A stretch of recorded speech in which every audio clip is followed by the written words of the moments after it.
Colonel Mercer's report did not circulate widely at first. It was marked restricted, then quietly downgraded to reference only. Still, copies found their way into the hands of staff officers, analysts, and men who had begun asking the same unspoken question. Why weren't they winning? Mercer was summoned to Saigon for a briefing with senior command. The room was air-conditioned, windowless, insulated from the war it claimed to manage. Maps covered the walls, neat overlays of control zones, friendly positions, enemy estimates. Mercer stood in front of them, uniform stained with jungle mud that never quite washed out. A general opened the discussion. "Colonel, your field observations are thoughtful, but you seem to suggest that superior firepower is irrelevant." Mercer shook his head. "No, sir. I'm saying it's situational. Firepower works when the enemy values survival more than persistence. Ours doesn't." Another officer leaned forward. "Are you proposing we fight like guerrillas?" "No, sir," Mercer replied. "I'm proposing we acknowledge that we're not fighting an army. We're fighting an ecosystem." That word caused discomfort. Ecosystem implied balance, adaptation, permanence. The general's preferred targets. Mercer continued his field work. He accompanied search and destroy missions that destroyed nothing lasting. Villages were cleared, then reoccupied weeks later. Trails were bombed, then rebuilt overnight. Every metric said progress was being made. Body counts rose.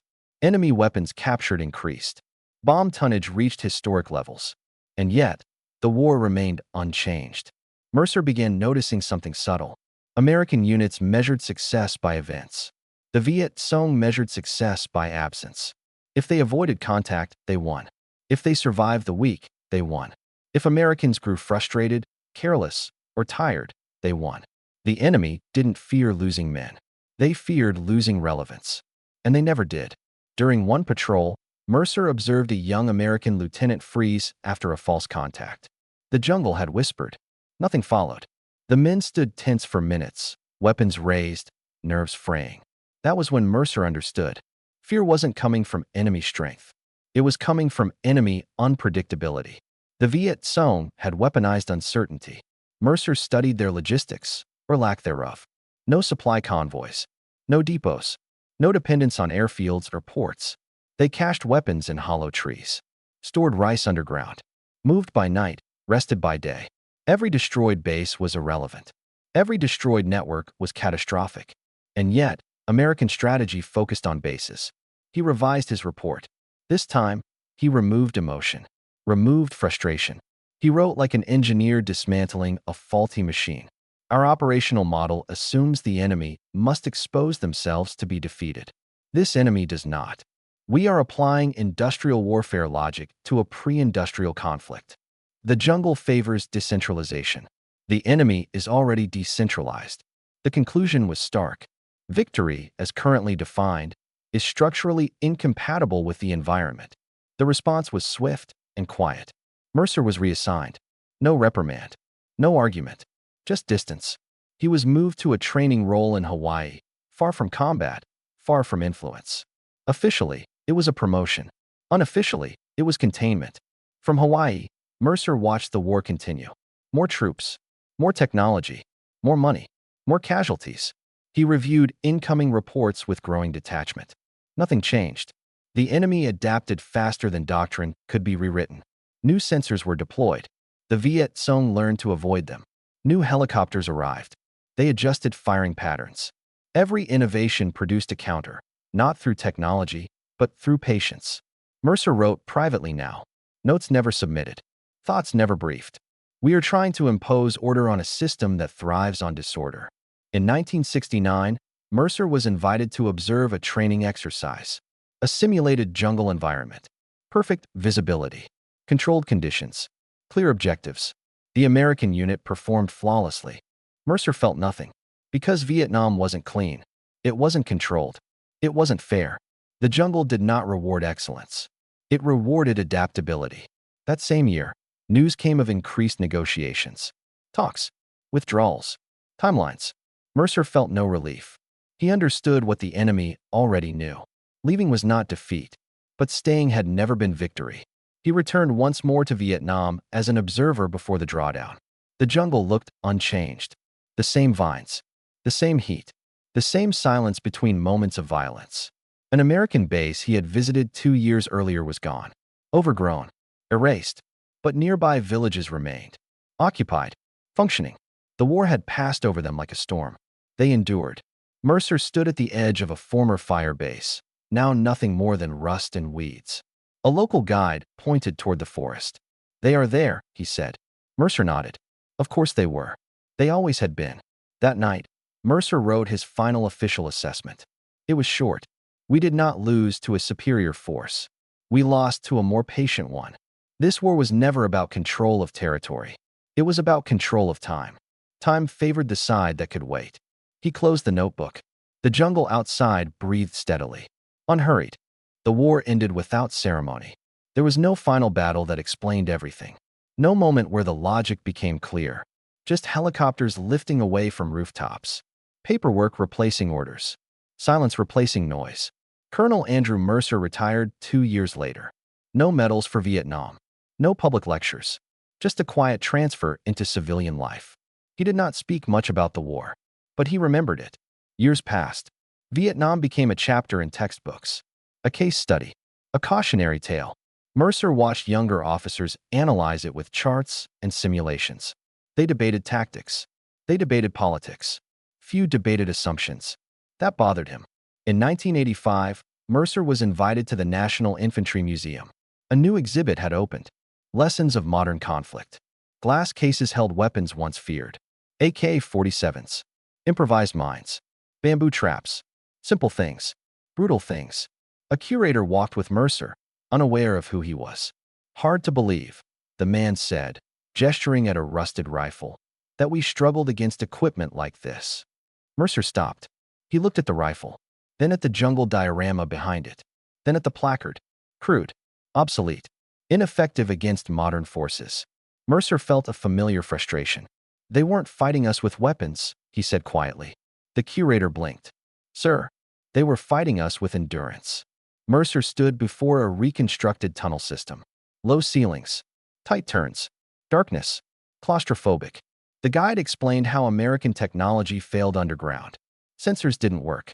Vehicles didn't fit. Firepower became irrelevant. Mercer smiled faintly. The enemy had chosen the battlefield inside the battlefield. Later, alone, Mercer sat on a bench facing a photograph. It showed a patrol moving through jungle, faces blurred by humidity and fatigue. One soldier stared directly into the camera. Young, tired, alert. Mercer remembered that look. It was the look of men fighting something they couldn't define. He thought back to his first days in Vietnam. How confident everyone had been. How certain. They believed victory was a function of effort. That if you applied enough force, long enough, reality would comply. Vietnam proved otherwise. Reality adapted. Mercer wrote one last paper late in life. Not for the military. For himself. It began simply. Wars are not won by those who fight best, but by those who can continue fighting the longest under the worst conditions. He expanded. The Viet Cong did not defeat American forces through strength, technology, or numbers. They defeated assumptions. They assumed war required territory. They assumed war required decisive battles.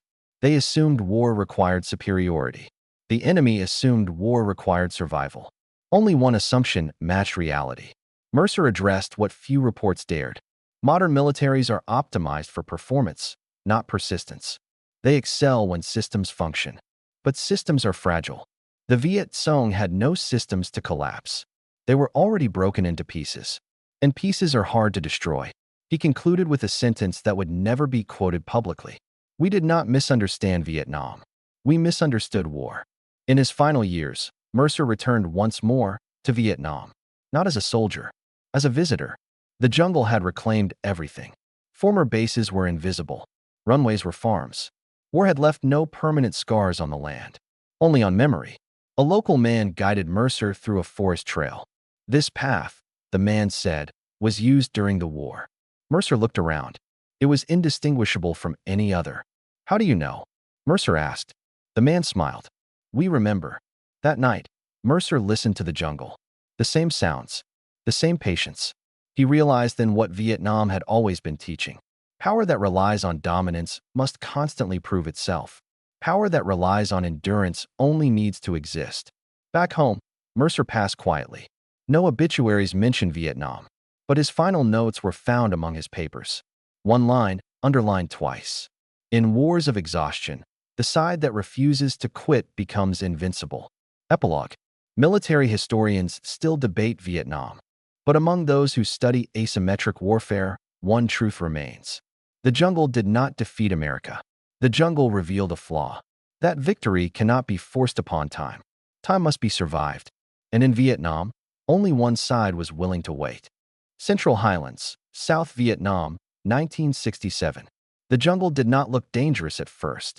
That was the lie it told best. To Colonel Andrew Mercer, it looked disorganized, wild, overgrown, inefficient. Nothing like the clean geometry of European battlefields he had studied at West Point.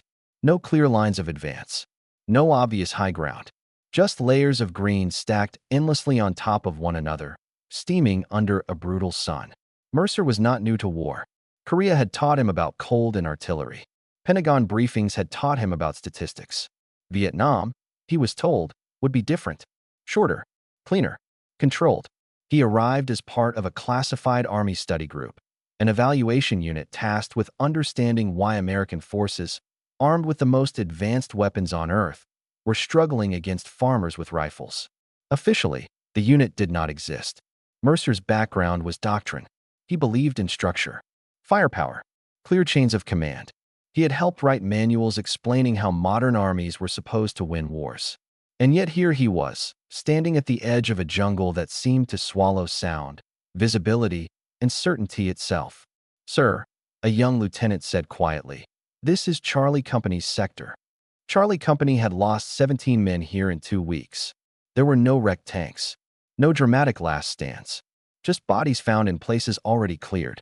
Mercer adjusted his helmet and stepped forward. The first thing that struck him was how useless American superiority felt inside the jungle. Artillery couldn't see. Air support couldn't identify targets. Radios crackled, then died. The jungle absorbed everything: noise, explosions, even fear. The Viet Cong did not attack the way Mercer had been trained to expect. There was no decisive engagement, no climactic battle. Instead, there were moments. A single rifle shot, a tripwire that wasn't there an hour ago, a shadow that moved against logic. Mercer reviewed after-action reports every night. The pattern was disturbing. The enemy did not fight to win ground. They fought to endure. They struck supply lines, not bases. They ambushed patrols, not divisions. They vanished before retaliation arrived. One report caught his attention. A platoon had been pinned down for 6 hours by fewer than 10 enemy fighters. How? Mercer asked. The platoon's sergeant answered simply. They didn't care if they won. They cared if we stayed. That sentence stayed with Mercer longer than any casualty report. Mercer requested permission to embed with a reconnaissance unit operating deep in contested territory. His superiors hesitated. He was too valuable, too senior. Mercer insisted. "I can't analyze a war from a map," he said. "I need to feel it." 3 days later, he was moving through the jungle with 6 men who looked half feral from exhaustion. They carried less gear than regulation required. "No extra weight," the point man explained. "Weight gets you killed." Mercer noticed something else. The men moved quietly not because they were disciplined, but because the jungle punished noise instantly. Every snapped twig felt like a gunshot. Every pause felt longer than it should. Then it happened. No warning. No build-up. A sudden explosion lifted the ground beneath Mercer's feet and slammed him into mud and darkness. When he regained his senses, the firefight was already over. The enemy had withdrawn. They always did. One American was dead. The Viet Cong left nothing behind. No bodies. No equipment. No evidence they had ever been there at all. Mercer lay there, staring up through a torn canopy of leaves, listening to the jungle close again like water after a stone. And for the first time in his career, he felt something unfamiliar. Confusion. That night, Mercer wrote in his field notebook, "The enemy is not attempting to defeat us militarily. They are attempting to exhaust us psychologically." He began to understand the war was not being fought on American terms. Every U.S. unit required fuel, ammunition, food, air support, medevac capability, and constant resupply. The Viet Cong required almost nothing. They used captured weapons. Local food, local intelligence. They did not rotate home. They lived where they fought. The jungle was not terrain. It was infrastructure. Mercer realized the Americans were fighting the jungle as much as the enemy, and losing both battles simultaneously. He requested interviews with captured Viet Cong fighters. Most were young, underfed, poorly equipped. None seemed intimidated. One translator relayed a prisoner's words that Mercer never forgot. "You will go home. We will still be here." It wasn't a threat. It was a statement of fact. Mercer began drafting his preliminary assessment. He wrote cautiously, knowing how fragile careers could be in Washington. Still, the truth pressed hard. American doctrine assumes that superiority leads to victory. Vietnamese doctrine assumes survival leads to victory. He stopped writing, stared at the page, then added, "We are fighting to win battles. They are fighting to outlast time." Outside his tent, the jungle hummed. Unimpressed, unconcerned,